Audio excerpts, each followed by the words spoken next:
दसरा विशेष सहज सोपी पुरणपोळीची थाळी कशी बनवायची ते पाहूयात.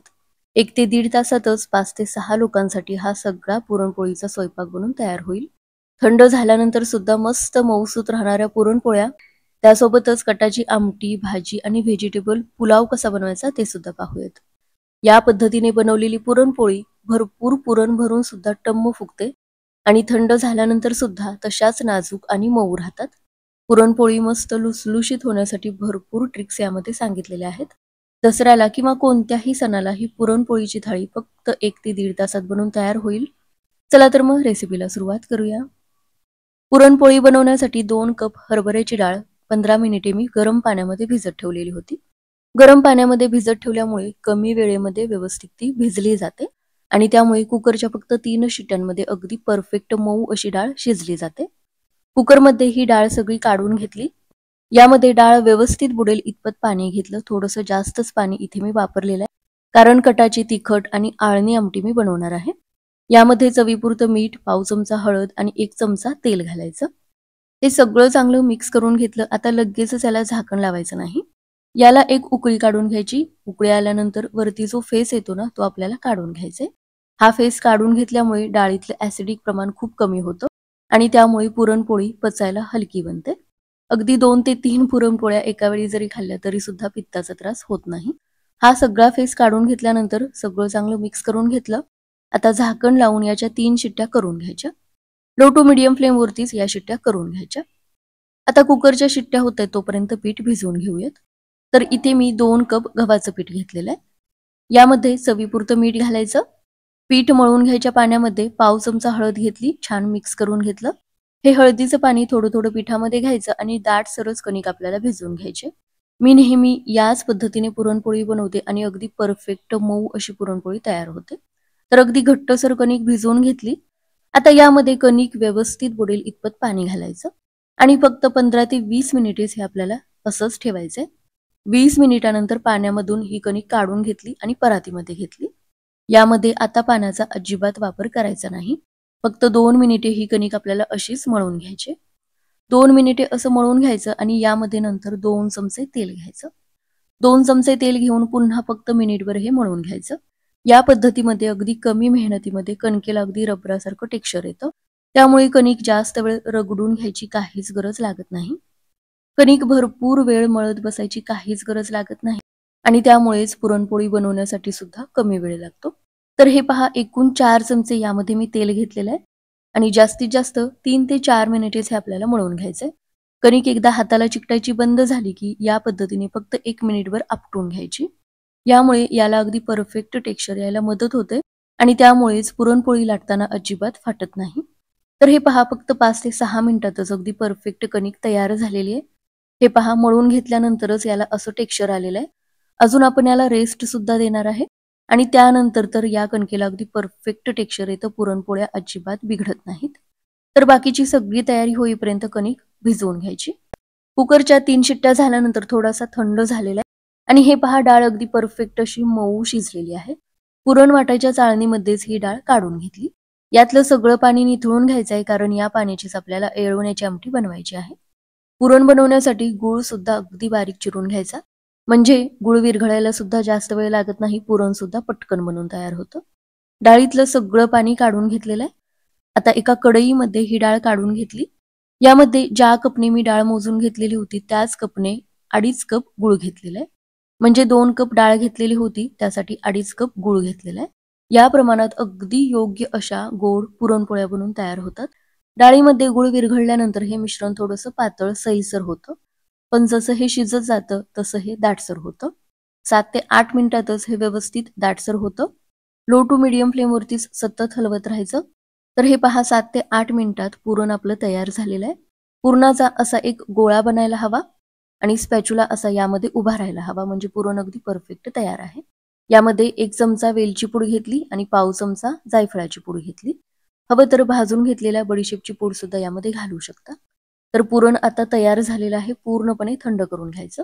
थंड झाल्यानंतर पुरण वाटायच्या चाळणीमध्ये थोडं थोडं हे पुरण घेतलं आणि पेल्याच्या बुडाच्या साहाय्याने असं वाटून घ्यायचं. या ठिकाणी पुरण यंत्र सुद्धा वापरू शकता किंवा मिक्सरला सुद्धा बारीक वाटून घेऊ शकता. तर सगळी डाळ वाटून झालेली आहे. पुरण अगदी परफेक्ट तयार झालेलं आहे. तर हे पहा मस्त मऊसूद आणि हवं तसं टेक्स्चर याला आलेलं आहे. तर पुरणपोळीची आता सगळी तयारी झालेली आहे. आता कटाची आमटी बनवून घेऊयात. तर त्याच्या मसाल्यासाठी 1 चमचा तीळ, अर्धा चमचा जिरे आणि अर्धा चमचा धने भाजून घेतले. काही सेकंदेच हे आपल्याला भाजून घ्यायचंय. आता यामध्ये 2 चमचे ताज्या नारळाचे काप, 1 इंच आलं आणि 4 ते 5 लसणाच्या पाकळ्या घेतल्या. यामध्ये अर्धा चमचा तेल घ्यायचं, म्हणजे आलं, लसूण, खोबरं चांगलं भाजलं जातं आणि सगळ्यात महत्त्वाचं म्हणजे कटाच्या आमटीला यामुळे मस्त कट येतो. थंड झाल्यानंतर हा मसाला थोडंसं पाणी घालून पेस्ट करून घेतली. एका कढईमध्ये 4 चमचे तेल चांगलं गरम करून घेतलं. यामध्ये अर्धा चमचा मोहरी आणि थोडासा हिंग घेतला. 5 ते 6 कढीपत्त्याची पाने चांगली तडतडू दिली आणि त्यानंतर 2 चमचे करून घेतलेलं वाटण या तेलामध्ये घेतलं. कटाच्या आमटीसाठी फोडणी व्यवस्थित बसणं खूप महत्त्वाचं आहे. या फोडणीमुळेच आमटीला मस्त खमंग अशी चव येते. मसाला थोडा वेळ तेलामध्ये परतून घेतल्यानंतर 2 चमचे साठवणीचं लाल तिखट घेतलं. या मसाल्याला चांगलं तेल सुटेपर्यंत परतत राहायचं आणि त्यानंतरच यामध्ये डाळीतलं काढून घेतलेलं पाणी घालायचं. थोडंसं पाणी मी शिल्लक ठेवलेलं आहे आळणी आमटी बनवण्यासाठी आणि करून घेतलेल्या मसाल्यातला थोडासा मसाला सुद्धा ठेवलेला आहे. चवीपुरतं मीठ आणि वाटून घेतलेल्या पुरणातलं 1 चमचाभर पुरण यामध्ये काढून घेतलेलं आहे. यामुळे आमटीला हवा तसा दाटसरपणा येतो आणि यामध्ये असलेल्या गुळामुळे आमटीला चव सुद्धा मस्त येते. 5 मिनिटे हे शिजवून घेतलं म्हणजे यातला मसाला सुद्धा चांगला शिजला जातो. तर मस्त झणझणीत कटाची आमटी बनून तयार झालेली आहे. आळणी आमटी बनवण्यासाठी 2 चमचे गरम करून घेतलेल्या तेलामध्ये थोडीशी मोहरी, हिंग आणि कढीपत्त्याची पाने घेतली. फोडणी छान तडतडल्यानंतर यामध्ये वाटून घेतलेला मसाला काढून घेतला. 1 चमचाभर हा वाटून घेतलेला मसाला घेतला, थोडीशी हळद घेतली आणि छान मिक्स करून घेतलं. या मसाल्याला तेल सुटल्यानंतर उरलेलं सगळं डाळीचं पाणी काढून घेतलं. चवीपुरतं मीठ घालायचं आणि हे सुद्धा 5 मिनिटे शिजवून घ्यायचं. तर ही आळणी येळवण्याची आमटी सुद्धा भातासोबत चवीला अतिशय छान लागते. तर कटाची आमटी आणि आळणी आमटी बनवून तयार झालेल्या आहेत. आता भाजी आणि व्हेज पुलाव बनवण्यासाठी मिक्सरच्या भांड्यामध्ये चिरून घेतलेले 2 मीडियम आकाराचे कांदे, 7 ते 8 लसणाच्या पाकळ्या, 2 इंच आल्याचे काप आणि अर्धी वाटी कोथिंबीर घेतली. यामध्ये थोडंसं पाणी घालून याची अगदी बारीक अशी पेस्ट करून घ्यायची. व्हेज पुलाव बनवण्यासाठी कुकरमध्ये 1 चमचाभर तूप काढून घेतलं. यामध्ये 10 ते 12 काजू फ्राय करून घ्यायचे. हलकासा रंग बदलला की एका प्लेटमध्ये हे काजू काढून घेतले. आता त्याच तुपामध्ये आपल्याला खडा मसाला घालायचा. तर इथे मी 1 जावित्री, 1 मोठी वेलची, 1 चक्रफूल, 2 तमालपत्र, 5 ते 6 काळी मिरी, 2 ते 3 वेलची, 1 दालचिनीचा तुकडा आणि 1 चमचा जिरे घेतलेले आहेत. तुपामध्ये हा खडा मसाला चांगला परतून घ्यायचा. या मसाल्यामुळेच व्हेज पुलावला मस्त असा फ्लेवर येतो. त्यानंतर यामध्ये 1 लहान आकाराचा अगदी लांब बारीक चिरून घेतलेला कांदा घेतला. कांद्याचा हलकासा रंग बदलला. 1 लहान आकाराचा बारीक चिरून घेतलेलं टोमॅटो आणि 2 हिरव्या मिरच्या घेतल्या. टोमॅटो मऊ होईपर्यंत तुपावरती हे आपल्याला परतत राहायचंय. कुकरच्या फक्त एकाच शिट्टीमध्ये हा पुलाव बनवून तयार होतो आणि त्यामुळेच हा व्हेज पुलाव बनवण्यासाठी सुद्धा जास्त वेळ लागत नाही. आता यामध्ये 2 चमचे करून घेतलेला मसाला काढून घेतला. मसाल्याला चांगलं तेल सुटेपर्यंत हे सगळं चांगलं परतत राहायचं. त्यानंतर यामध्ये अर्धा चमचा हळद, 1 चमचा गरम मसाला घेतला. काही सेकंद हे सुद्धा यामध्ये छान परतून घेतलं. आता यामध्ये आपल्याला बारीक चिरून घेतलेल्या भाज्या घालायच्या. तर इथे मी अर्धी वाटी वाटाणा, काप करून घेतलेलं अर्ध गाजर आणि थोडीशी दुधी भोपळ्याची काप इथे मी वापरलेले आहेत. तुम्हाला हव्या त्या भाज्या यामध्ये वापरू शकता. बटाटा, पनीर आणि फ्लॉवर सुद्धा वापरू शकता. भाज्या मसाल्यामध्ये चांगल्या परतून झाल्यानंतर यावरती असंच झाकण ठेवायचं आणि फक्त 5 मिनिटे वाफवून घ्यायच्या. यामुळे या भाज्यांमध्ये मसाला चांगला उतरला जातो. आता यामध्ये 2 कप स्वच्छ धुवून घेतलेले बासमती तांदूळ घेतले. तांदूळ घेतल्यानंतर पुन्हा सगळं चांगलं मिक्स करून घेतलं. आता हे सगळं व्यवस्थित बुडेल इतपत यामध्ये पाणी घेतलं. जास्त पाणी वापरायचं नाही, फक्त तांदूळ बुडेल इतपतच पाणी वापरायचं. चवीपुरतं मीठ घालून चांगलं मिक्स करून घेतलं. झाकण लावून फक्त 1 ते जास्तीत जास्त 2 शिट्ट्या करून घ्यायच्या. आता याच्या शिट्ट्या होत आहेत तोपर्यंत भाजी सुद्धा बनवून घेऊयात. 3 चमचे तेल गरम करून घेतलेलं आहे. यामध्ये अर्धा चमचा जिरे, अर्धा चमचा मोहरी घेतली आणि वाटून घेतलेला उरलेला सगळा मसाला काढून घेतला. हा मसाला चांगलं तेल सुटेपर्यंत परतून घ्यायचा. मसाल्यामध्येच कांदा सुद्धा बारीक करून घेतलेला आहे, त्यामुळे पुन्हा यामध्ये कांदा घालायची गरज नाही. आता यामध्ये 1 चमचा साठवणीचं लाल तिखट, 1 चमचा गरम मसाला, थोडीशी हळद घेतली. मसाला तेल सुटेपर्यंत छान परतून घेतला. आता यामध्येच मोठे मोठे काप करून घेतलेले 2 मिडियम आकाराचे बटाटे घेतले. मसाल्यामध्ये बटाटे चांगले परतून घ्यायचे. यावरती झाकण ठेवून फक्त 2 मिनिटे वाफ काढून घ्यायची. त्यानंतर यामध्ये अगदी थोडंसं पाणी घालायचं आणि बटाटे थोडेसे मऊ होईपर्यंत शिजवून घ्यायचं. 3 ते 4 मिनिटे बटाटे शिजवून घेतलेले आहेत. पूर्णपणे शिजलेले नाहीत, पण थोडेसे मऊ झालेले आहेत. आता यामध्ये काप करून घेतलेली 3 ते 4 वांगी काढून घेतली. चवीपुरतं मीठ घालून सगळं चांगलं मिक्स करून घेतलं. वांगी शिजण्यासाठी जास्त वेळ लागत नाही, त्यामुळे बटाटा थोडासा शिजल्यानंतरच यामध्ये वांगी घालायची. आता यामध्ये पाणी न घालताच मंद आचेवरच एक 10 मिनिटे शिजवून घ्यायचे. तर बाकीच्या सगळ्या गोष्टी तयार झालेल्या आहेत. आता पुरणपोळी लाटायला घेऊयात. तर हे पहा, एवढ्या वेळेमध्ये कणिक सुद्धा अगदी व्यवस्थित भिजलेली आहे. अगदी योग्य असं टेक्स्चर आलेलं आहे, त्यामुळे पुरणपोळ्या अगदी परफेक्टच बनणार आहेत. असं जर रबरासारखं टेक्स्चर कणकेला आलेलं असेल, तर पुरणपोळी लाटताना एकही पुरणपोळी अजिबात तुटत नाही. आणि पुरणपोळी लाटायला जर व्यवस्थित येत असेल, तर सगळ्या पुरणपोळ्या टम्म फुगतात सुद्धा. भरपूर पुरण भरून सुद्धा अजिबात फाटत नाहीत आणि मऊ राहतात. थोडासा तेलाचा हात घेऊन याचे असे गोळे करून घेतले. कणकेच्या 1.5 पट किंवा 2 पट सुद्धा पुरण घेऊ शकता. पुरणाचा गोळा करून न घेता असा रोल करून घ्यायचा. म्हणजे कणकेच्या वाटीमध्ये अगदी छान असा स्टफ करून घेता येतो. तर कणकेला थोडंसं पीठ लावून याची एक वाटी करून घेतली. खोल अशी वाटी करून घ्यायची, म्हणजे अगदी आतपर्यंत आपल्याला पुरण स्टफ करून घेता येतं. आता पुरणाचा रोल यामध्ये घेतला. हलक्या हाताने पुरण वाटीमध्ये दाबत राहायचं आणि कणकेचा भाग वरती आणत राहायचं आणि या पद्धतीने हे पुरण असं व्यवस्थित यामध्ये स्टफ करून घेतलं. उरलेला कणकेचा भाग काढून घेतला. आता याला थोडंसं पीठ लावून घ्यायचं. लगेचच याच्यावरती लाटणं न फिरवता हलक्या हाताने असं मध्यभागापासून कडेपर्यंत थापून घ्यायचं. म्हणजे पुरण सुरुवातीलाच काठापर्यंत जायला मदत होते. थोडंसं थापून झाल्यानंतर हलक्या हाताने आता लाटणं फिरवून घ्यायचं. पुरणपोळी सगळ्या बाजूनी टम्म फुगण्यासाठी एकसारख्या जाडीची लाटून घेतलेली असावी. त्यामुळेच हलक्या हाताने सगळ्या बाजूनी सुरुवातीला लाटणं फिरवून घ्यायचं आणि त्यानंतर सगळ्यात महत्त्वाची गोष्ट म्हणजे याच्या कडा लाटून घ्यायच्या. कडा जाड ठेवायच्या नाहीत, अगदी पातळ लाटलेल्या असाव्यात. म्हणजे पुरणपोळी भाजून घेताना काठ कच्चे राहत नाहीत.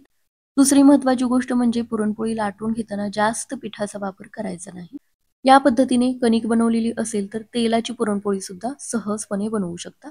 आमच्याकडे तेलाची पुरणपोळी कोणी खात नाही, त्यामुळे मी पिठाची बनवलेली आहे. पुरणपोळी भाजून घेण्यासाठी तवा अगदी चांगला गरम असावा. तव्याला थोडंसं तूप लावून घ्यायचं आणि पोळी काढून घेतली. वरच्या बाजूला हलकेसे फोड आले की हळूवारपणे पलटून घ्यायची. तर हे पहा, छान ही पुरणपोळी टम्म फुगत आहे. पुरणपोळी चांगली पचण्यासाठी याला शक्यतो तुपाचा वापर करायचा. म्हणजे अगदी लहान मुलांनी सुद्धा पुरणपोळी खाल्ली तरी सुद्धा त्यांना पित्ताचा, ॲसिडिटीचा त्रास होणार नाही.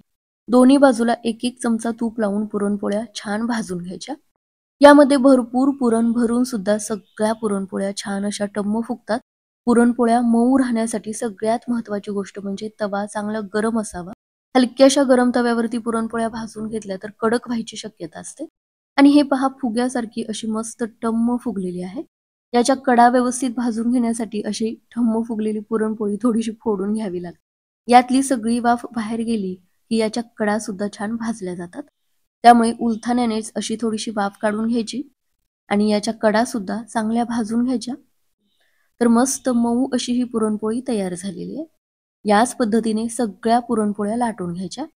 पुरणपोळीची ही कणिक भिजवण्याची पद्धत वापरली तर न बिघडता अगदी मस्त अशा पुरणपोळ्या तयार होतात. पुरणपोळीसाठी गव्हाचं पीठ सुद्धा अगदी बारीक असं दळलेलं असावं किंवा गव्हाचं पीठ छान चाळून घ्यायचं. म्हणजे ही कणिक भिजल्यानंतर अगदी परफेक्ट असं टेक्स्चर येतं. यामध्ये मैदा वापरायची सुद्धा काहीच गरज लागत नाही आणि त्यामुळेच पाण्यामध्ये कणिक सुद्धा जास्त वेळ भिजत ठेवायची गरज लागत नाही. फक्त 15 ते 20 मिनिटे भिजवून घ्यावं लागतं. तर हे पहा, सगळ्या पुरणपोळ्या अशा मस्त फुग्यासारख्या टम्म फुगतात. इतक्या टम्म फुगतात की त्यातली वाफ काढून घेतल्याशिवाय कडा भाजून घेता येत नाही. आता यासाठी हरभऱ्याची डाळ सुद्धा आपण भरपूर वेळ भिजत सुद्धा ठेवलेली नव्हती. पण गरम पाण्यामध्ये निदान 10 मिनिटे तरी भिजत ठेवायची. डाळ छान भिजल्यामुळे 3 शिट्ट्यातच परफेक्ट मऊ अशी शिजली जाते. त्यामुळेच पुरण सुद्धा बिघडायची शक्यताच राहत नाही. पुरण आणि कणिक व्यवस्थित असेल तरच पुरणपोळ्या छान जमतात. तर सगळ्या पुरणपोळ्या करून झालेल्या आहेत, थंड सुद्धा झालेल्या आहेत. आणि हे पहा, थंड झाल्यानंतर सुद्धा अतिशय मऊ, नाजूक, लुसलुशीत पुरणपोळी झालेली आहे. मस्त नाजूक अशा या पुरणपोळ्या बनतात. एकदा ही पद्धत नक्की वापरून पहा. भरपूर पुरण यामध्ये मी भरून घेतलेलं आहे. कारण आमच्या घरी सगळ्यांना भरपूर पुरण असलेल्या पोळ्या आवडतात. एकही पुरणपोळी लाटताना किंवा भाजून घेताना अजिबात तुटत नाही आणि मस्त अशा गुबगुबीत मऊ पुरणपोळ्या तयार झाल्या.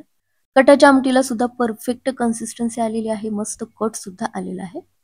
अळणी आमटी सुद्धा मस्त दाटसर झालेली आहे. लहान मुलांना ही आमटी खूप आवडते. आणि वांग बटाट्याची मस्त रसरशीत अशी ही भाजी तयार झालेली आहे. व्हेज पुलावचा कुकर सुद्धा थंड झालेला आहे. यावरती फ्राय करून घेतलेले काजू घेतले आणि फोर्कच्या साह्याने थोडासा भात हलवून घेतला. एका शिट्टीनंतर कुकर पूर्णपणे थंड झाल्यानंतरच याचं झाकण काढून घेतलेलं आहे. म्हणजे आतमध्ये तयार झालेल्या वाफेमुळे भात सुद्धा मोकळा मोकळा शिजलेला आहे. मस्त सुटसुटीत परफेक्ट शिजलेला व्हेज पुलाव बनून तयार झाला. तर या दसऱ्याला या पद्धतीने अगदी सहज सोपी पुरणपोळीची ही अशी थाळी नक्की बनवून पहा. दूध मी गरम करून घेतलेलं आहे किंवा गुळवणी सुद्धा बनवू शकता. तर कोणतंही पूर्वनियोजन न करता 1 ते 1.5 तासात बनणारी ही थाळी नक्की करून पहा.